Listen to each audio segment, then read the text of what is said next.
Well, it was supposed to create an automaking giant to rival the likes of Toyota and Volkswagen. But merger talks between Renault and Fiat Chrysler have failed spectacularly. The two companies were hoping for a merger of equals before the Italian-American firm abruptly ended the negotiations, citing problems with the French government. But as Paolo Montecillo reports, Nissan may also be to blame. Fiat Chrysler has slammed the brakes on merger talks with Renault. That's after opposition from Renault's partner Nissan. It has become clear that the political conditions in France do not currently exist for such a combination to proceed successfully. The Italian-American giant had reportedly agreed to conditions set by Renault's largest shareholder, the French government. They included a guarantee on how the combined entity would be run and the preservation of jobs. The merger would have created an entity worth $40 billion. It was going to produce around 9 million cars a year, making it the third largest manufacturer behind Volkswagen and Toyota. Combining resources would have allowed both sides to save more than $5.5 billion a year. But Renault also wanted to protect its alliance with Japan's Nissan. The two have been partners for 20 years and are still repairing their relationship after the ouster of their former leader, Carlos Ghosn. Officials said Nissan's support for the deal was crucial because of the intellectual property it owns together with Renault. There's an alliance between Renault and Nissan that we want to reinforce. I talked about it with my Japanese counterpart last week. This project must be part of the alliance between Renault and Nissan. But Nissan's representatives on Renault's board reportedly plan to abstain from the vote to approve the merger. And Nissan was kept in the dark during the early stages of talks. That's a breakdown in communications that's proven costly. Paolo Montecillo, TRT World. Well, for more on the union that never was, let's go to Jim Saker. He's the head of the Centre of Automotive Management at Loughborough University in the UK. Welcome back to Money Talks, Jim. Well, as we heard there, Fiat Chrysler essentially blamed Renault's largest shareholder, the French government, for the failed merger talks. Do you agree? Do you think the government is to blame? I think they had a major part to play because the 15% shareholding obviously was their major shareholder in Renault, and therefore it presented a massive problem for them, that if they weren't backing it, then what in fact happens?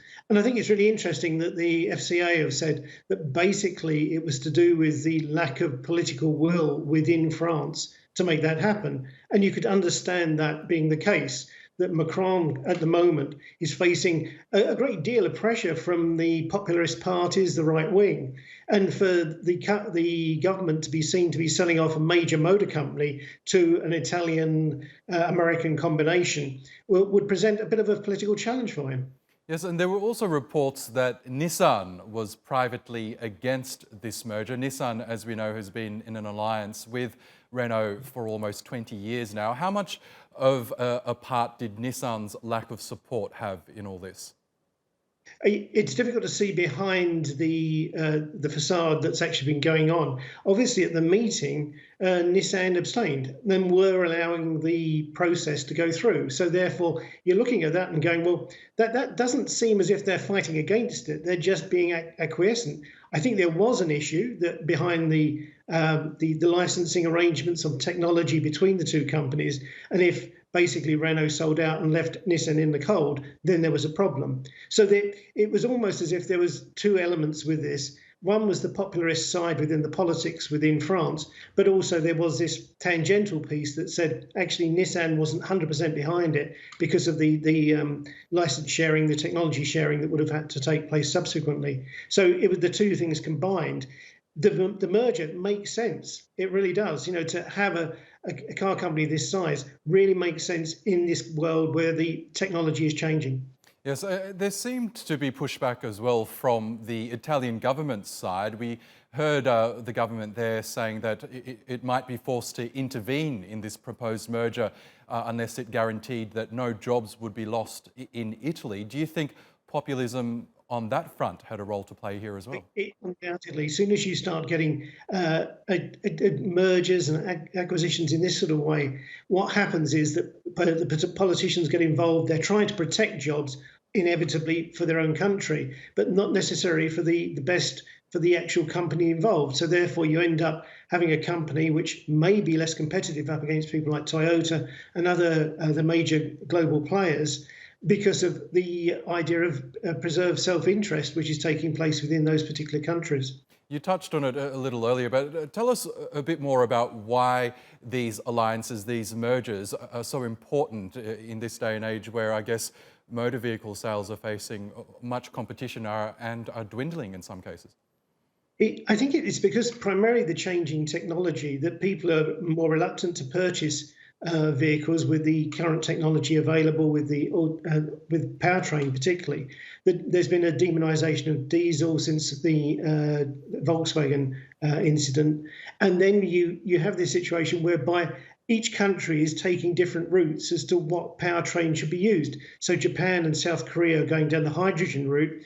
The UK seems to be going down the EV route, electric vehicle route. Others are taking different sort of combinations. And this presents a real challenge. Where do you put your investment? Where do you put your R&D investment to actually make this work on a global scale if each country is taking a different line as regards the powertrain they're going to adopt?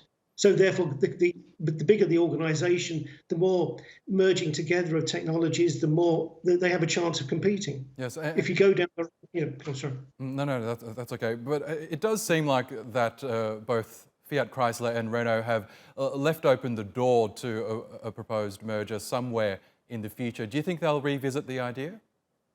I think they will be looking to have a merger of some form. Whether they go with Renault or whether they start to possibly look at PSA, which is a potential again within this kind of framework. It's just trying to work which is the one which you're going to be able to get the most benefit from the technology sharing, but also without the political fallback that you're going to have or comeback, which seems to be happening within these particular negotiations. Okay, we'll see what happens in the future. Jim Saker, thank you again for your time.